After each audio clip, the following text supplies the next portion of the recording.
Selama lebih dari 2 dekade, ada satu dogma tak tertulis dalam industri semikonduktor dunia. Sebuah keyakinan yang dipegang para pemimpin negara, para eksekutif raksasa teknologi, hingga para insinyur paling brilian di muka bumi. Keyakinan itu sederhana. Chip paling canggih yang pernah diciptakan manusia hanya bisa dibuat oleh satu mesin. Dan mesin itu hanya dimiliki oleh satu perusahaan di sebuah kota kecil yang tenang di Belanda. Namanya ASML. Selama bertahun-tahun, perusahaan ini begitu percaya diri, sampai-sampai para eksekutifnya pernah berkata, bahkan jika mereka memberikan buku panduannya sekalipun, tak akan ada yang bisa menirunya. Namun, sejarah tidak pernah berhenti bergerak. Hari ini, di balik tembok laboratorium yang sunyi di timur, kata mustahil itu baru saja dihancurkan. Nah, kali ini kita akan menganalisis secara mendalam bagaimana China membuktikan bahwa monopoli teknologi yang dianggap tak tersentuh itu ternyata bisa digoyahkan. Di video ini, Anda akan memahami 3 hal fundamental. Pertama, mengapa mesin litografi ASML ini begitu sulit ditiru hingga disebut sebagai keajaiban teknologi. Kedua, strategi cerdik apa yang China gunakan untuk menyiasati monopoli ini tanpa harus menyalin mesinnya. Dan ketiga, yang paling krusial, apa artinya semua ini bagi harga barang elektronik yang setiap hari ada di tangan Anda? Poin pertama yang harus kita pahami adalah, mengapa mesin ini dianggap sebagai puncak peradaban teknologi? Bayangkan, Anda diminta menggambar sebuah pola yang sangat halus. Sedemikian halusnya, sehingga lebarnya hanya 1/100.000 dari sehelai rambut manusia. Sekarang bayangkan, Anda harus menggambar pola itu jutaan kali, di atas selembar silikon seukuran kuku, dengan tingkat presisi yang tak boleh meleset walau satu atom pun. Itulah yang dilakukan mesin litografi ekstrim ultraviolet, atau yang biasa disebut EUV. Untuk menghasilkan cahayanya saja, mesin ini harus menembakkan laser ke tetesan timah cair sebanyak 50.000 kali per detik. Setiap tetesan berubah menjadi plasma panas, yang suhunya mencapai ratusan ribu derajat, lebih panas dari permukaan matahari. Dan dari ledakan plasma itulah, lahir satu-satunya cahaya di dunia yang bisa menggambar sirkuit sekecil itu. Mesin ini memiliki lebih dari 100.000 komponen, dikirim dari ribuan pemasok di berbagai negara, dan butuh 40 tahun riset sebelum akhirnya bisa berfungsi. Para insinyur ASML sendiri pernah berkata, inilah mesin paling rumit yang pernah dibuat manusia. Karena itulah dunia percaya, tanpa mesin ini, mustahil ada yang bisa membuat chip paling canggih. Dan selama bertahun-tahun, keyakinan itu benar. Tetapi disinilah letak kesalahan terbesarnya. Barat membaca kekuatan Beijing dengan cara yang salah. Mereka mengira bahwa untuk mengalahkan sebuah tembok, China harus mendobrak tembok itu dari depan. Mereka lupa, ada banyak cara untuk melewati tembok tanpa harus menyentuhnya. Poin kedua yang perlu kita bedah secara serius adalah strategi China. Dan inilah bagian yang paling sering disalahpahami.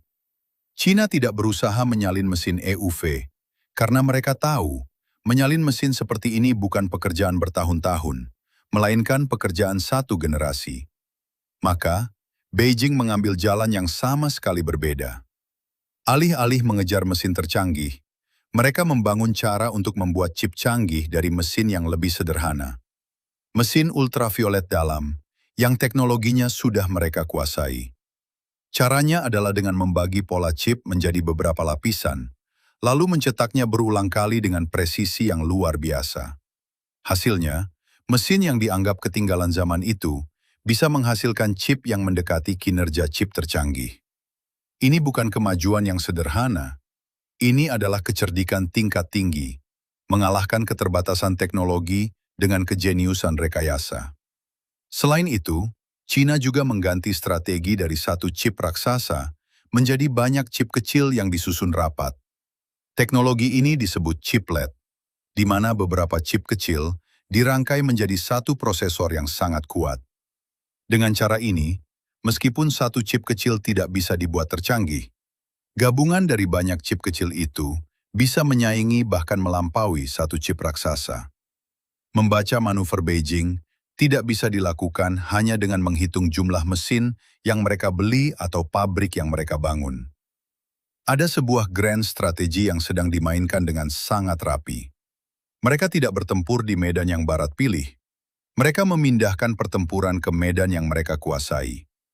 Sebelum kita masuk ke poin ketiga yang paling krusial, jika analisis ini membantu Anda memahami peta kekuatan dunia dengan lebih jernih, bantu channel ini untuk terus menyajikannya dengan klik tombol subscribe dan nyalakan lonceng notifikasinya.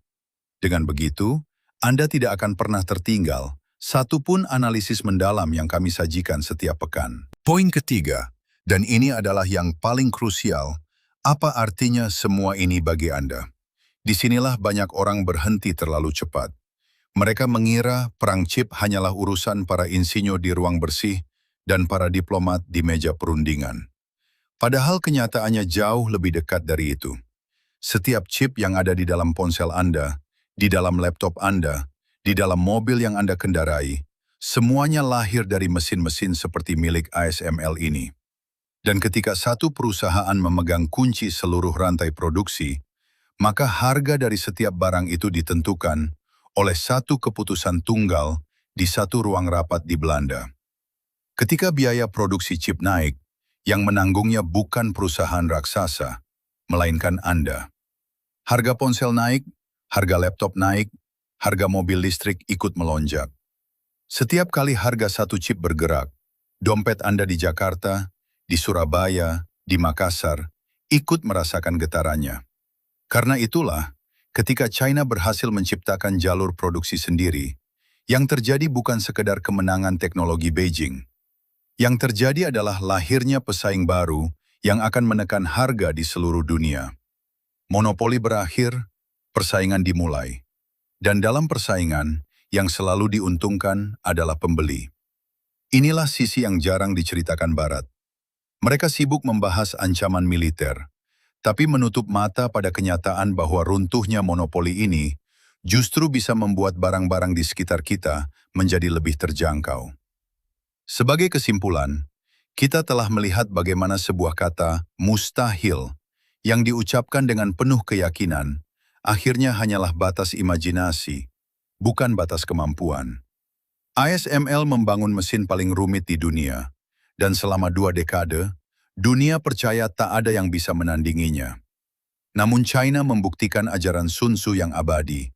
Menaklukkan musuh tanpa bertempur adalah puncak dari keunggulan.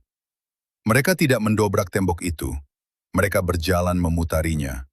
Dan dengan berjalan memutar, mereka mengubah seluruh peta kekuatan teknologi dunia. Ini bukan akhir dari dominasi ASML. Perusahaan itu masih memegang kendali atas mesin tercanggihnya. Tetapi ini adalah awal dari era baru. Sebuah era di mana kata mustahil tidak lagi menjadi tembok yang tak bisa dilewati, melainkan hanya menjadi tantangan yang menunggu untuk dipecahkan. Bagaimana pandangan Anda terhadap situasi ini? Apakah dominasi ASML benar-benar akan runtuh? Atau justru China sedang membangun keunggulan di atas fondasi yang rapuh? Silakan tuliskan analisis dan pandangan kritis Anda di kolom komentar di bawah, agar kita bisa berdiskusi lebih lanjut mengenai topik ini. Dan jangan lupa untuk klik tombol subscribe dan nyalakan lonceng notifikasi untuk terus mendapatkan analisis mendalam, tajam, dan terpercaya dari channel ini.